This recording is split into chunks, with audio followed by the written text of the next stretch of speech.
26ৰ নিৰ্বাচনলৈ বৰ বেছি সময় নাই, 10টা মাহতকৈ কম সময় আছে আৰু আমি দেখিছোঁ যে অসমৰ সকলো প্ৰান্ততে সকলো জাতি জনগোষ্ঠী ভাষা ভাষী ধৰ্মাৱলম্বী লোক অসম জাতীয়তাবাদৰ ভেটি শক্তিশালী কৰা আৰু জাতীয়তাবাদৰ প্ৰতি আকৰ্ষিত হৈ আমাৰ দলৰ মজিয়ালৈ আহিছে। আজি সকলো জাতি জনগোষ্ঠী আহিছে, হিন্দীভাষী অসমীয়া ব্যক্তিও আহিছে, বাংলাভাষী অসমীয়া আহিছে, গোৰ্খা আহিছে আৰু আন আন খিলঞ্জীয়া জাতি জনগোষ্ঠীও সকলো আহিছে।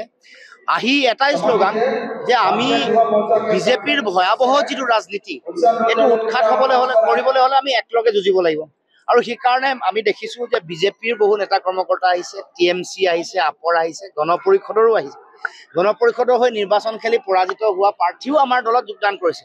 এইটো মই ভাবোঁ আশাৰ বতৰা এয়া আৰম্ভণি আৰু আহি থাকিব লগা দিনসমূহত আৰু শক্তিশালী ৰূপত আমাৰ দলত যোগদান কৰিব। আমি এটা কথা স্পষ্টকৈ কৈছোঁ, আমি যিটো ৰাজনীতি কৰিছোঁ এটা সমাজমুখী ৰাজনীতি মানুহৰ কাৰণে। অসমৰ ভৱিষ্যত যদি শক্তিশালী কৰিব লাগে, প্ৰতিটো জাতি জনগোষ্ঠী ভাষা ভাষী ধৰ্মাৱলম্বী লোকৰ সমমৰ্যাদা, সম অধিকাৰ আৰু সম উন্নয়ন লাগে, তেতিয়াহ'লে আমাৰ হাতত এটাই বিকল্প আছে, জাতীয়তাবাদ। আৰু ইয়াত আমি দেখিছোঁ যে বহুতে হিন্দু মুছলমানৰ ৰাজনীতি কৰিছে, কোনোবাই ভোট বেংকৰ ৰাজনীতি কৰিছে। আমাৰ হাতত যিটো বিকল্প আছে সেইটো সকলোকে লৈ এক কৰাৰ ৰাজনীতি, ভাঙি নহয়, বিভাজন কৰি নহয়, একলগ কৰি সমাজ গঢ়িব লাগিব। এইটো আমাৰ মূল লক্ষ্য।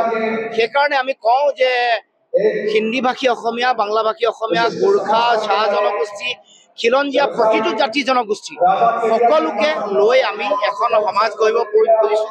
সকলোৰে অধিকাৰসমূহ সুৰক্ষিত কৰিব খুজিছোঁ আৰু সকলোৰে কাৰণে যুঁজিবৰ কাৰণে আমাৰ মন আছে, পণ আছে।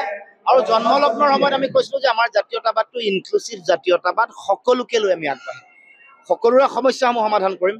কাৰণ তেওঁলোকে কেৱল মাত্ৰ ভোটটোহে লয়, কিন্তু তাৰ বিপৰীতে সমস্যাসমূহ সমাধান নকৰে। সেইকাৰণে আমি কৈছোঁ যে আমি দুই হাত মেলি দিছোঁ। গতিকে অসমীয়া জাতি সত্তা যিটো মহাজাতি সত্তা, ইয়াৰ মাজত যদি সকলোৱে একলগ হৈ বিলীন হ'ব খোজে, তেতিয়াহ'লে তেওঁলোকেও হাতখন আগবঢ়াই দিব লাগিব আৰু আমি ধুনীয়াকৈ সমাজখন গঢ়িম। কাৰণ ভগৱানে আমাক সকলোকে এইখন অসমত জন্ম দিয়াৰ পাছত আমাৰ সকলোৰে দায়িত্ব অসমৰ মাটি, আমাৰ ভেটি, আমাৰ কৃষ্টি, আমাৰ সংস্কৃতি, আমাৰ অধিকাৰক লৈ যুঁজা।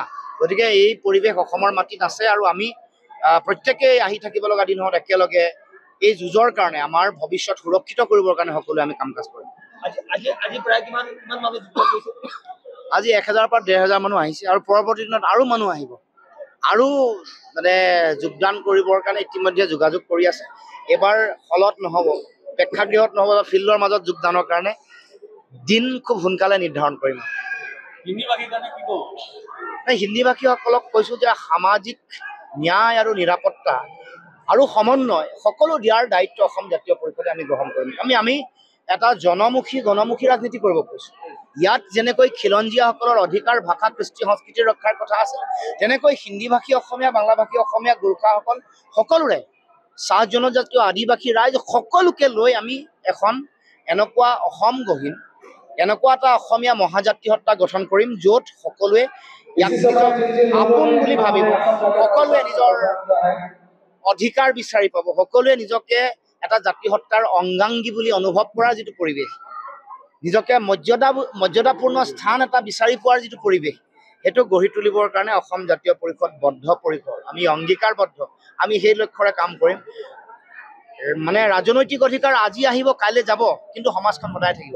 সমাজ আপুনি মই জীয়াই ৰাখিব লাগিব। তাৰ কাৰণে আমি একতাৰ যিটো সমন্বয়ৰ যিটো চিন্তা, কিন্তু মূল কথাটো হ'ল যে আমি নিজকে এটা অসমীয়া জাতীয়তাৰ অংগ বুলি সকলোৱে গণ্য কৰিব লাগিব। সেইটোৱে হ'ল মূল কথা। সেইটো সকলোৱে যেতিয়াই ভাবিব, বাকী সকলো সমস্যাৰ সমাধান। যিকোনো খবৰৰ বাবে যোগাযোগ কৰক 7099017330 লগতে 7099017110 নম্বৰত।